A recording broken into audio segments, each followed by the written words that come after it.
सिमरिया विधायक अभय मिश्रा और पूरी कांग्रेस पार्टी अपने आदमी को बचाने के लिए किसी भी हद तक जा सकती है। यह मंगलवार के दिन हुई न्याय सत्याग्रह यात्रा या यूं कहें कि अन्याय यात्रा से साबित हो गया।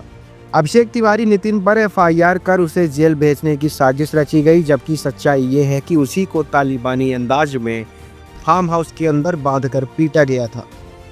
धारा कटवाने के लिए निकाली गई न्याय यात्रा असल में समाज के अंतिम पायदान पर खड़े पीड़ित को जेल भिजवाने की अन्याय यात्रा थी, जिसमें जीतू पटवारी तक कूद पड़े। डेकहा में उंगली काटने की घटना की जांच रोकने की कोशिश और अपने फार्म हाउस का सीसीटीवी देने से इनकार, ये सब इस डर से कि कहीं सच उजागर ना हो जाए। कांग्रेस को एक तरफ सिर्फ अपने विधायक की बातें सुनाई देती है, लेकिन अर्धनग्न पड़े अभिषेक तिवारी का शरीर पर पड़े घाव के निशान नहीं दिखते। साफ है, खुद को और अपने गुर्गों को बचाने के लिए विधायक अभय मिश्रा कुछ भी कर सकते हैं और पूरी कांग्रेस पार्टी भोली भाली जनता को ढाल बनाकर उनके कुकृत्यों को छुपा रही है। विधायक अभय मिश्रा का एक वीडियो भी वायरल है, जिसमें वह अधिकारियों से यह कहते दिख रहे हैं कि उंगली काटने की घटना की जांच ना करवाई जाए। पहले आप देखिए यह वायरल वीडियो। उसकी रीजांच कैसे शुरू होगी? उसके लिए पुलिस इतनी इंटरेस्टेड क्यों? प्रकरण एक दिन पहले दर्ज हो चुका था, उस पर ये रीजांच करने लगे हैं। रीजांच उसको बचाने का प्रयास। वीडियो से साफ समझ आ रहा है कि विधायक अभय मिश्रा चाहते हैं कि पुलिस न्याय नहीं अन्याय करे। अरे विधायक जी, जब पुलिस जांच कर रही है तो आपको क्या दिक्कत है? और इतनी ही आपत्ति है तो अपने फार्म हाउस का सीसीटीवी क्यों नहीं दे देते? उस पीड़ित को जेल भेजने की बात करते हो जिसे बेरहमी से पीटा गया।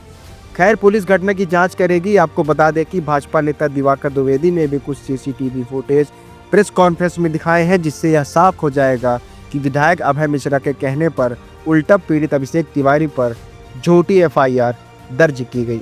खाली गई थी इनकी तो एक दिन बाद ये थाने ले गए उसके, लेकिन जिसने एक दिन पहले की थी, जिसमें गैर जमानती धारा में कोई पॉलिटिकल इन्वॉल्वमेंट नहीं था, पुलिस ने अपने रूटीन में केस बनाया, उसकी रीजांच कैसे शुरू होगी? उसके लिए पुलिस इतनी इंटरेस्टेड क्यों? चलो हम इसको आगे समाप्त करेंगे। एसपी ने मुझे बताया कि आपका लोकेशन नहीं है साथ, मुझे खुद बताया। अच्छा, एक और नई बात बता रहा हूँ, जिसके ऊपर जिसकी उंगली खाई थी, जिसपे गैर जमानती धारा में प्रकरण एक दिन पहले दर्ज हो चुका था, उस पर ये रीजांच करने लगे हैं। रीजांच उसको बचाने का प्रयास। खाली गई थी इनकी तो एक दिन बाद ये थाने ले गए उसके, लेकिन जिसने एक दिन पहले की थी, जिसमें गैर जमानती धारा में कोई पॉलिटिकल इन्वॉल्वमेंट नहीं था, पुलिस ने अपने रूटीन में केस बनाया, उसकी रीजांच कैसे शुरू होगी? उसके लिए पुलिस इतनी इंटरेस्टेड क्यों? चलो हम इसको आगे समाप्त करेंगे। एसपी ने मुझे बताया कि आपका लोकेशन नहीं है साथ, मुझे खुद बताया। अच्छा, एक और नई बात बता रहा हूँ, जिसके ऊपर जिसकी उंगली खाई थी, जिसपे गैर जमानती धारा में प्रकरण एक दिन पहले दर्ज हो चुका था, उस पर ये रीजांच करने लगे हैं। रीजांच उसको बचाने का प्रयास।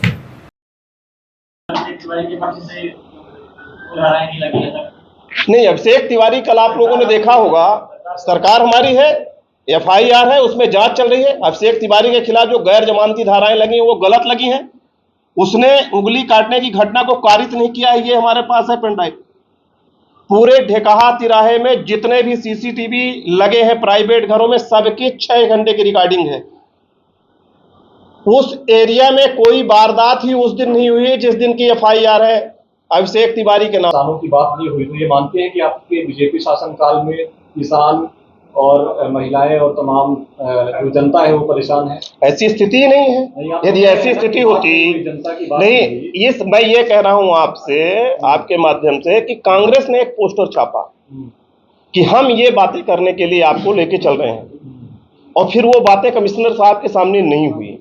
मैं ये कह रहा हूं कि ये पूरे जिले की जनता को किसी चीज को दूसरा पोस्टर दिखा के ले आया गया और उनको बाहर छोड़ के अंदर कुछ और बात हुई, तो ये तो जनता के साथ, जिले के साथ ठगा गया ना। कांग्रेस ने जनता को ठगा बुला के। एसपी के बारे में इस तरह की बातें होंगी तो आप संवेदनशीलता व्यक्त कर रहे हैं कि ये चीज गलत। देखिए, 2 बातें हैं।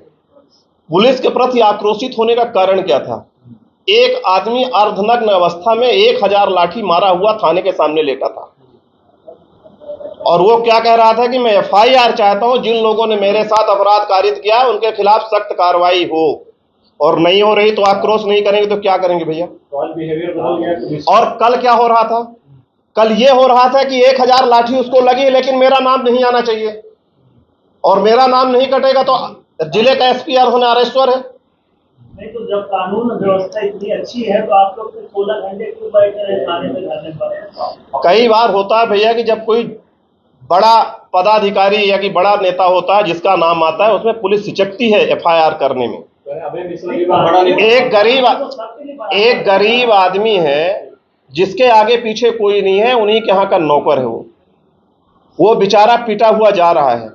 कुछ लोग वहां पे ही बैठे थे जो उनको फोन कर दिए तुरंत कि आपके यहाँ का एक आदमी आया है, उसको न्याय नहीं मिल रहा था तो हम लोग गए।